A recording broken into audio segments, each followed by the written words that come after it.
Alytaus gidas populiariausias portalas Dzūkijoje.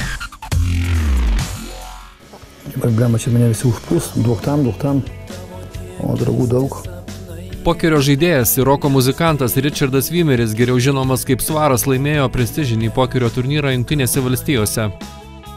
Jau kelias dešimtmečius ne tik prie kortų stalo, bet ir prie kompiuterio ekrano pokerį žaidžiantį alytiškį į turnyrą pakvietė Amerikoje gyvenantys draugai. Išvyka buvo sėkminga. Sumokėjęs startinį $3000 mokestį, alytiškis susižėrė 425 000.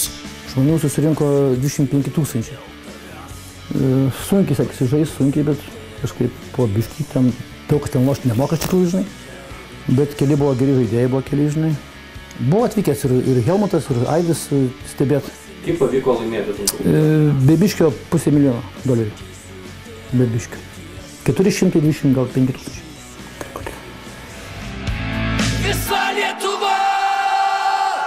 Dalį gautų pinigų muzikantas ir pokerio žaidėjas žada investuoti į muziką, išleisti grupės kompaktinę plokštelę.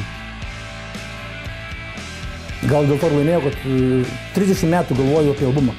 Įsivaizduoju. Taigi čia gal padėjo, gal čia iš aukščiau kas išgirdo, nežinau. Tai va.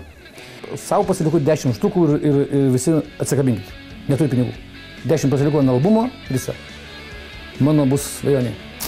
Čia, aišku, čia bus daug norinčių tų pinigų, žinai, bet visųgi neprišelsi visųgi. Čia buvo žaidėjų geriausių, šitavo. Richardo kambaryje atsirado ir iš pasilinksminimų sostinė tituluojamo Las Vegaso parvežta taurė. Ji papildė ir taip gausią lošėjo trofėjų kolekciją. Richardas sako, jog per kelias dešimtmečius daugiausia laimėjęs 108 000 litų, būta ir mažesnių laimėjimų. Šiuo metu norint žaisti pokerį nebūtina vykti į turnyrus. Jį galima žaisti specialiai tam sukurtose interneto svetainėse.